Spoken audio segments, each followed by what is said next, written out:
Hello everyone, welcome you all on engineers वाला। जैसा कि आप सभी जानते हैं कि डीडीए जेई का एग्जाम अभी आपका नेक्स्ट 15 डेज में है, 26 ऑफ दिसंबर को है। और काफी सारे बच्चों को ये प्रॉब्लम है कि लास्ट के जो 15 डेज हमारे पास रह रहे हैं उसमें वो अपनी प्रिपरेशन को किस तरीके से एनहेंस करें। मतलब जितने उनके अभी मार्क्स आ रहे हैं करंट मॉक में, उसको कैसे इनहेंस किया जाए और लास्ट की 15 डेज को कैसे इफेक्टिवली यूटिलाइज किया जाए जिससे वो कट ऑफ को क्लियर कर ले इजीली। ठीक है, तो जैसा अभी आपने रिसेंट में एसएससी जेई का एग्जाम भी दिया है, तो आपकी काफी सारी प्रिपरेशन तो हो चुकी है। तो उसके साथ क्या चीजें ऐड ऑन करें, किस तरीके से नई चीजें करें, या कौन सा टॉपिक अभी और ऐड करना है, कौन सा टॉपिक नहीं करना, किस टाइप के लास्ट के 15 डेज में क्वेश्चन लगाने, इन सभी पॉइंट्स पे हम बात करेंगे। तो सेशन के लास्ट तक बने रहिएगा जिससे आप कंप्लीट ये इंफॉर्मेशन जान सको कि भाई आपको डीडीए जेई के लिए किस तरीके से अभी आगे प्रोसीड करना है। सबसे पहले जिन्होंने भी अभी तक टेलीग्राम नहीं ज्वाइन किया, मेरा टेलीग्राम ज्वाइन कर सकते हैं। और हमेशा एक बात को ध्यान रखना, जब भी किसी चीज को स्टार्ट करो ना, सेल्फ मोटिवेशन के साथ करना, क्योंकि आपका जो फ्यूचर है वो आप ही क्रिएट कर सकते हो। और जो आप आज मेहनत करोगे उसी से आपका कल का फ्यूचर क्रिएट होगा। ऐसा नहीं है कि भाई आप हर चीज को कल कल कल पे डालते जाओगे और आपका फ्यूचर बन जाएगा। तो आप आज जो एफर्ट लगा रहे हो, आज जो टाइम दे रहे हो, उसको वो जो टाइम है, वो जो पेन है, एक टाइम आएगा जो आपको रिजल्ट में कन्वर्ट करके आपका उस सिलेक्शन पीडीएफ में आपका रोल नंबर और नेम दिखेगा, जिससे आपके पेरेंट्स को प्राउड फील होगा। ठीक है, तो डीडीए जेई में सबसे पहले हम बात करते हैं सब्जेक्ट के वेटेज का कि भाई लास्ट 2023 के जो पेपर हुए थे मार्च और अक्टूबर में, किस सब्जेक्ट का क्या वेटेज रहा था। जैसे FM hydraulic machine OCF 8 marks और 8 मार्क्स, सोम की बात करें 9 मार्क्स और 6 मार्क्स, आरसीसी की बात करें 9 मार्क्स 6 मार्क्स, हाईवे की बात करें 2 marks 6 marks, toss 3 marks 3 marks. काफी सारे बच्चे पढ़ के नहीं जाते, बट ये 3 मार्क्स बहुत बेसिक क्वेश्चन आए थे थ्योरी ऑफ स्ट्रक्चर के। Environment 8 marks 8 marks, soil 10 marks 8 marks, estimate जो पहले पेपर में नहीं था बट दूसरे पेपर में 5 मार्क्स का आया था, स्टील 6 मार्क्स 2 मार्क्स, बीएमसीसीटी 16 15, इरिगेशन पहले पेपर में नहीं आया था बट अक्टूबर वाले पेपर में 7 मार्क्स का पूछ लिया था, सर्वे 9 मार्क्स और 6 मार्क्स। अब आपका पेपर पैटर्न चेंज हो चुका है, यहां पर जो आपके 80 मार्क्स है अब ये कन्वर्ट हो चुके हैं 100 मार्क्स में। तो आपको percentage 10%, 7 to 11, 7 to 11, 2 to 6, 4%, 10%, 10 to 12, 7%, 2 to 6%, 20%, 9%, 7 to 11%। इसका मतलब आपको यह पता चल गया किस सब्जेक्ट का वेटेज कितना है। देखो कलर कोडिंग भी कर रखी है, अगर आप ये वाले सब्जेक्ट अभी तक आपने रिवाइज नहीं किए अच्छे से, तो सबसे पहले इन सारे सब्जेक्ट्स को रिवाइज करो। क्यों इंपॉर्टेंट है? क्योंकि इनका वेटेज ज्यादा है। उसके बाद अगर ये वाला पोर्शन हो जाता है तो ग्रीन वाले जो सब्जेक्ट है, सोम, आरसीसी, एस्टीमेट, इनको रिवाइज करो। देन आप हाईवे की तरफ, टॉस की तरफ, स्टील की तरफ जाना। उससे पहले आप इन तीनों सब्जेक्ट में, हाईवे, टॉस और स्टील में मत जाना, पहले बाकी सब्जेक्ट कंप्लीट करना, जिससे आपका मैक्सिमम जो पोर्शन है वो कवर कर सको आप एग्जाम में। टेक्निकल पार्ट की मैं बात कर रहा हूं, क्योंकि नॉन टेक्निकल में तो फिक्स है क्वेश्चन की किस सब्जेक्ट से कितने आने हैं। तो टेक्निकल का मेन वेटेज जरूरी था। इसी के बिहाफ पर हम अपनी स्ट्रेटेजी समझेंगे। देखो हर किसी इंसान का अपना एक प्लान होता है, मैं सिर्फ आपको गाइड कर सकता हूं तैयारी किस तरीके से करनी है, किन पॉइंट को ध्यान में रखना है, बट फाइनल जो प्लान बनाना है, फाइनली जो चीज आपको एग्जीक्यूट करनी है वो आप ही के हाथ में है। तो सबसे पहले जो लास्ट 15 डेज में पहले आपको बात समझनी है, इंपॉर्टेंट बातें क्या क्या है वो समझते हैं। टीसीएस बेस्ड एग्जाम होगा, इसका मतलब टीसीएस बेस्ड एग्जाम पहले कौन सा होता था, और भी हमारा जो एसएससी का एग्जाम था, एसएससी जेई एग्जाम के आपके क्या होगा, सिमिलर होगा। एसएससी जेई एग्जाम के सिमिलर होगा।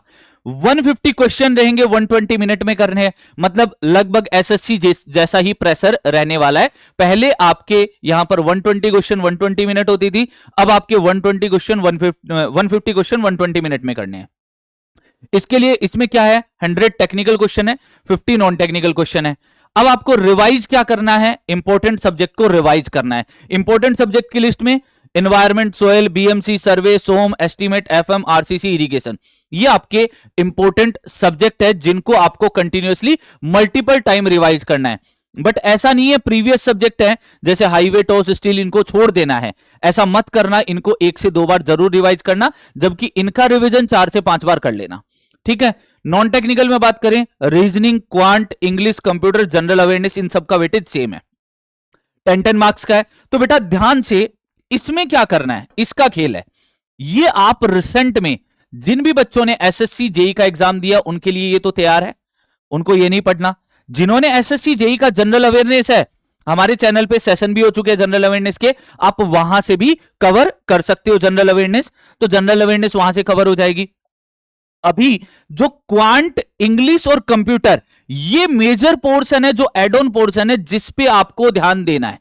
ये एड ऑन पोर्शन है। क्वांट जो बच्चे आरआरबी के लिए तैयार कर रहे थे उनका क्वांट तैयार होगा, या लास्ट ईयर जिन्होंने आरआरबी दिया उनका क्वांट तैयार होगा, तो उनके लिए 2 ही नए सब्जेक्ट है, इंग्लिश और कंप्यूटर। बाकी जो बच्चे हैं जिन्होंने अभी तक तैयार नहीं किया, बेटा इंपॉर्टेंट कॉन्सेप्ट देख जाना, प्रीवियस ईयर के कौन कौन से टॉपिक से रिपीट हो रहे हैं क्वेश्चन, तो क्वांट, इंग्लिश, इन दोनों का आपको आइडिया लग जाएगा। कंप्यूटर है, बेसिक कंप्यूटर करके चले जाना, जो बेसिक कंप्यूटर होता है, मैराथन होती है काफी सारी अवेलेबल, आप वहां से कंप्यूटर की मैराथन कर सकते हो, ठीक है। तो आपका कंप्यूटर, इंग्लिश और क्वांट, ये मेजर डिफरेंस जो है वो क्रिएट करेगा, क्योंकि यहां पर 30 मार्क्स है। जिस बच्चे का ये तैयार होगा, ये तीनों पोर्शन तैयार होने लायक भी है और इजीली इनमें एक्यूरेसी भी बढ़ सकती है। जनरल अवेयरनेस की तरह नहीं है बहुत वाइड पोर्शन हो जिसमें कवर करने में बच्चे को प्रॉब्लम आए, ये तीनों पोर्शन आप इजीली कवर कर सकते हो। तो आपको फोकस किस पे करना है, क्वांट, इंग्लिश और कंप्यूटर पे। रीजनिंग आपने एसएससी जेई के टाइम तैयार किया है और जनरल अवेयरनेस भी आपने एसएससी जेई के टाइम पे तैयार किया है, तो उतना ही आप जनरल अवेयरनेस पढ़ जाना। आपको पता चला होगा कि किस टाइप से रिसेंट में क्वेश्चन मोल्ड हो सकते हैं, तो ये सारी जानकारी आपके पास अभी है।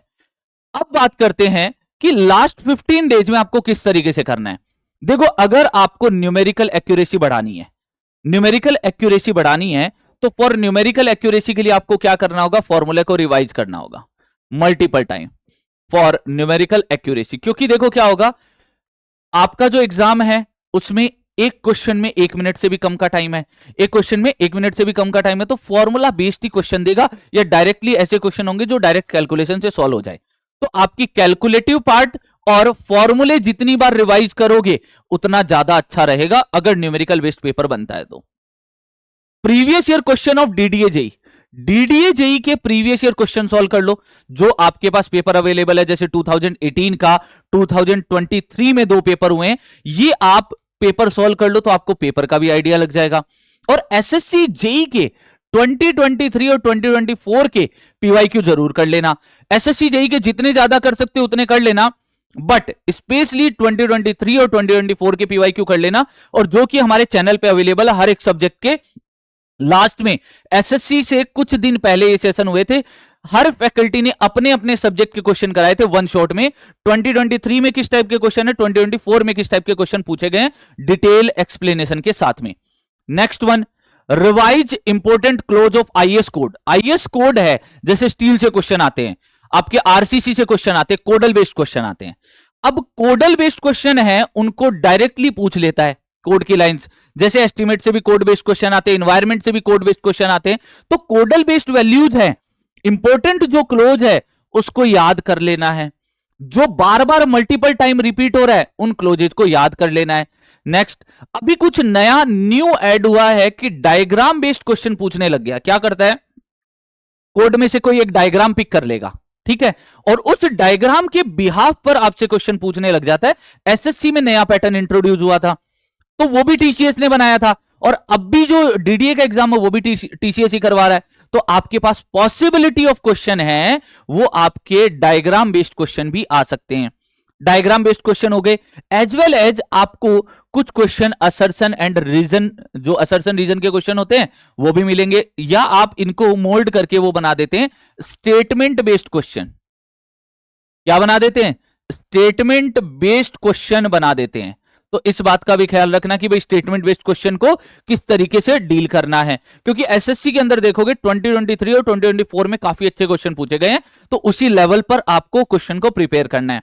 लास्ट के टाइम में आपको फुल लेंथ मॉक टेस्ट जरूर देना है, जिससे आप एनालिसिस कर सको कि कौन सा एरिया आपका वीक है, कौन सा सब्जेक्ट आपका वीक है, कौन से सब्जेक्ट को मल्टीपल टाइम रिवीजन की रिक्वायरमेंट है। ये चीज आपको फुल लेंथ मॉक से पता चलेगी, क्योंकि एग्जाम के जैसा प्रेशर होता है फुल लेंथ मॉक देते हैं तो उस टाइम पर आपको ये चीज फील हो जाएगी भाई कहां प्रॉब्लम आ रही है, किस एरिया में प्रॉब्लम है, ये चीज आप इजीली आइडेंटिफाई कर पाओगे। लास्ट में सब बच्चे अपनी अपनी 7 डेज रिवीजन स्ट्रेटेजी बनाएंगे कि 7 दिन में उनको कौन सा उनका वीक पोर्शन है उसको रिवाइज करना है। क्योंकि बेटा देखो क्या होता है, लास्ट टाइम में कुछ नया नहीं पढ़ना होता, नया अगर आएगा तो आपसे होगा भी नहीं। तो इसीलिए जो आपने कर रखा है, जिसमें आप अच्छे हो, उसकी बार बार प्रैक्टिस करो ताकि उससे जो क्वेश्चन आए वो आपसे गलत नहीं हो। तो ये एक परफेक्ट तरीका होता है कि लास्ट टाइम में हम गलती ना करें, हम कुछ नए पढ़ने में टाइम वेस्ट नहीं करें, क्योंकि नया पढ़ोगे आपको उतना ही टाइम देना पड़ेगा, पुराने में पुरानी चीजों को आप मल्टीपल टाइम रिवाइज कर पाओगे सेम टाइम में। तो इसीलिए 7 डेज की जो रिवीजन स्ट्रेटेजी होती है, जिसमें मेजरली फॉर्मूला, इंपॉर्टेंट पॉइंट, कुछ क्वेश्चन ऐसे होते हैं जो फंसते हैं उनको देख लो, तो ये सारे जो है ये सारे पार्ट आपको रिवाइज करने, आपने जो अपने हैंडमेड शॉर्ट नोट्स बनाए हैं उनसे आपको चीजों को रिवाइज करना है। ठीक है, तो आपको लास्ट की 7 डेज रिवीजन स्ट्रेटेजी जरूर बनानी है कि नेक्स्ट 7 डेज में जो लास्ट के 7 डेज हैं उसमें हमें किस तरीके से आगे प्रोसीड करना है। और अगर आपको फिर भी कोई दिक्कत रहती है तो बेटा आप मुझसे टेलीग्राम पे कनेक्ट कर सकते हैं और आप अच्छे से काम होके रिलैक्स होके तैयारी करो, जितनी तैयारी करो उसको अच्छे से करो। ऐसा नहीं है भाग दौड़ में ये सब्जेक्ट भी कर लिया, वो भी कर लिया, वो भी कर लिया, ना तो ये सब्जेक्ट अच्छा हो पाया ना ये सब्जेक्ट। ताकि किसी भी सब्जेक्ट को करो ना तो ऐसा करो कि एक बार पढ़ा है उसके बाद उससे जब क्वेश्चन आएगा तो हम कभी गलत नहीं करके आएंगे। तो इस लेवल पर तैयारी करो, ठीक है। बाकी आप सब समझदार हो, अच्छे से तैयारी करते हो और पढ़ाई में भी ध्यान लगाते हो और अच्छे से तैयारी करते रहो। कुछ भी दिक्कत रहती है तो इंजीनियर्स वाला की टीम आपके साथ है। ऐसे ही और इंपॉर्टेंट सेशन के लिए बने रहिए इंजीनियर्स वाला के साथ में। तब तक के लिए अलविदा, bye bye, take care, have a good day.